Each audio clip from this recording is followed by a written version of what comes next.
தமிழ்நாட்டு மக்கள் அனைவருக்கும் வணக்கம். இன்று நம்மளுடைய தமிழக அரசுடைய மிகப்பெரிய லட்சியமாக இருப்பதே நல்ல இளைஞர்களை உருவாக்க வேண்டும் என்பதுதான்.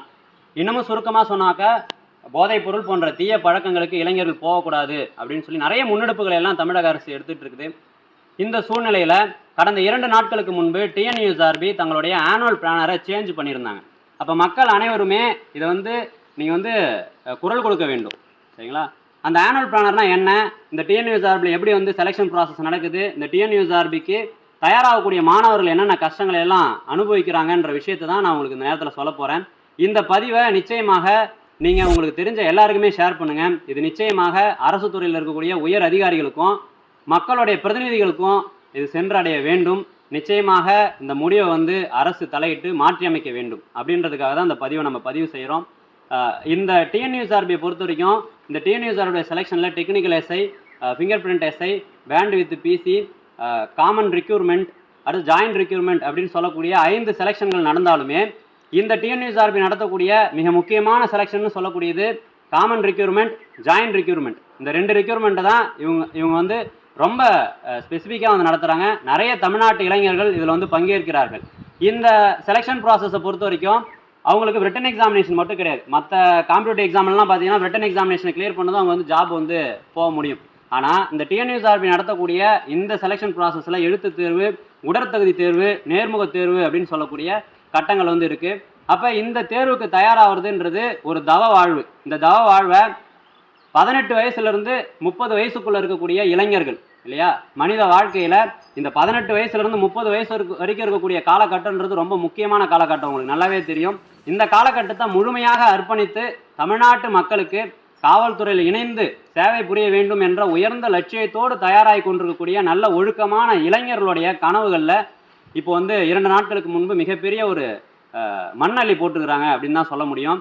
ஆனுவல் பிளானர் அப்படின்றத டிஎன்யூஎஸ்ஆர்பி வெளியிட்டிருந்தாங்க. கடந்த 2026 பிப்ரவரி மாதம் ஆனுவல் பிளானர் சொல்லியிருந்தாங்க.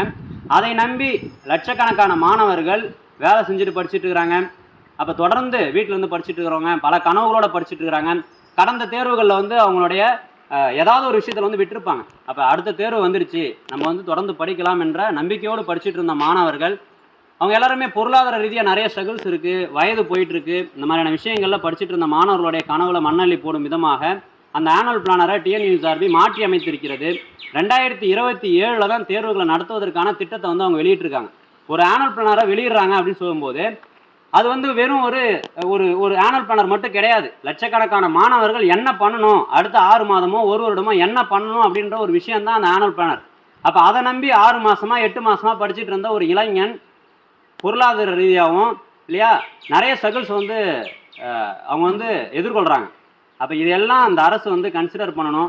இதையெல்லாம் கருத்தில் கொண்டு நீங்கள் உடனடியாக இந்த ஆனுவல் பிளானரை மாற்றி அமைத்து நிறைய இளைஞர்களுடைய அவங்களுடைய அந்த வாழ்க்கை இல்லையா, அவங்களோட வாழ்க்கை இதெல்லாம் அடங்கியிருக்கு. அப்போ வயது தளர்வாக இருக்கட்டும், ஏன்னா வயது தளர்வு இதுவும் ரொம்ப முக்கியமான ஒரு விஷயம். நம்ம பார்த்தோம்னா கொரோனா ஏஜ் ரிலாக்ஸேஷன்றது செப்டம்பர் மாதம் 12ஆம் தேதியோட நிறைவடையுது இல்லைங்களா. அதுக்கப்புறமும் அந்த வயது தளர்வு நீட்டிக்கணும். இந்த விஷயங்கள் எல்லாத்தையும் அந்த அரசு பரிசீலிக்க வேண்டும் அப்படின்னு சொல்லி தாழ்மையாக பல லட்சக்கணக்கான மாணவர்களின் சார்பாக நாங்கள் கோரிக்கை வைக்கிறோம். ஏன்னா இரவு பகல் பார்க்காம அவங்க தயாராகிட்டு இருக்காங்க. எந்த ஒரு இதுவுமே சொல்ல முடியாது. ஒரு எக்ஸாமினேஷன் அட்டன் பண்ணுறாங்கன்னா அந்த எக்ஸாமினேஷன் அவங்க அட்டன் பண்ணி கிளியர் பண்ணி வேலைக்கு போயிடுவாங்கன்னு உறுதியாக சொல்ல முடியாது. அப்போ அந்த அளவுக்கு அவங்களுடைய கனவுகள் மிக பெரிதாக இருக்குது, மிகப்பெரிய லட்சியத்தோடு பயணிச்சுட்டு இருக்கிறாங்க. அப்போ நிறைய இளைஞர்கள் தவறாக போயிட்டு இருக்காங்க. ஆனால் இந்த இளைஞர்களை பொறுத்த வரைக்கும் ஒழுக்கமாக டிஎன்யூஎஸ்ஆர்பி நடத்தக்கூடிய இந்த போலீஸ் எக்ஸாம், சப் இன்ஸ்பெக்டர் எக்ஸாமுக்காக தன்னுடைய வாழ்க்கையை அர்ப்பணித்து படிச்சுட்டு இருக்கிறாங்க. அப்போ இது எல்லாமே இந்த அரசு கன்சிடர் பண்ணணும். அரசு துறையில் இருக்கக்கூடிய உயர்மட்ட அதிகாரிகள், மக்கள் பிரதிநிதிகள் இது எல்லாமே பார்த்து இதுக்கான தக்க நடவடிக்கைகளை நீங்கள் எடுக்கணும். நாங்கள் மாணவருடைய சார்பாக நமது தமிழ்நாடு முதலமைச்சர் மாண்புமிகு தமிழக முதல்வர் அவர்களுக்கு சரிங்களா, எங்களுடைய முதல்வர், நாங்கள் தேர்ந்தெடுத்த முதல்வர், மக்கள் முதல்வர், மக்களுக்கான அரசு நடந்துட்டு இருக்கு. நாங்கள் எங்களுடைய முதல்வருக்கு கோரிக்கை வைக்க போகிறோம். தமிழ்நாடு முழுவதும் டிஎன்யூஎஸ்ஆர்பி நடத்தக்கூடிய போலீஸ் சப் இன்ஸ்பெக்டர் எக்ஸாமுக்கு தயாராகி கொண்டிருக்கக்கூடிய மாணவர்கள் இந்த கோரிக்கையை நம்மளுடைய முதல்வருக்கு அனுப்புங்க. கண்டிப்பாக அவர் கன்சிடர் பண்ணுவார். நிச்சயமாக காவல்துறையில் இருக்கக்கூடிய காலி பணியிடங்களை அவர் நிரப்புறதுக்கு நடவடிக்கை எடுப்பார். இந்த விஷயத்தை உடனடியாக நீங்கள் மாற்றி அமைக்கணும். இது ஒரு சாதாரணமான விஷயம் கிடையாது. 1 வருட காலம் அப்படின்றது தேர்வு இல்லாமல் மாணவர்கள் மிகப்பெரிய ஒரு மன உளைச்சல் இருக்கிறாங்க. கடந்த 3 ஆண்டுகளாகவே இந்த டிஎன்யூஎஸ்ஆருடைய செயல்பாடுகள் மனநிறைவு கொடுக்கல. ஒரு எக்ஸாமினேஷன் நடத்துறாங்கன்னா அது ரிசல்ட் ரிலீஸ் பண்ணுறதுக்கே ரொம்ப டைம் ஆகுது. அதுக்கடுத்து செலெக்ஷன் ப்ராசஸில் ஃபிசிக்கல் இன்டர்வியூ இதெல்லாம் கொண்டு போகிறதுக்குள்ளார மிகப்பெரிய ஸ்ட்ரகிள் வந்து வருது. அப்போ 2025ஆம் ஆண்டு காவலர் தேர்வு எழுதி காத்து கொண்டிருக்கக்கூடிய மாணவர்களுடைய வாழ்க்கை கேள்விக்குறியாகவே இருக்குது. அது நிறைய மாணவர்கள் கல்யாணம் பண்ணலாம், வீடு கட்டலாம், நிறைய கனவுகளோடு இருக்காங்க. அதையெல்லாம் அந்த அரசு வந்து கண்டிப்பாக பரிசீலனை செய்ய வேண்டும். அடுத்த கட்ட தேர்வுக்கு மாணவர்கள் தயாராகிட்டு இருக்கிறாங்க.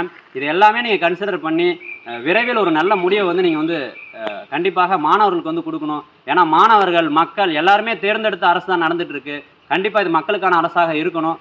நிச்சயமாக இது அரசு வந்து செவிசாய்த்து நல்ல ஒரு முடிவை செய்யணும். நீங்கள் எல்லாருமே இதை ஷேர் பண்ணுங்கள், நிறைய பேருக்கு ஷேர் பண்ணுங்கள். நிறைய இளைஞர்கள் இதால் பாதிப்படைஞ்சிருக்காங்க.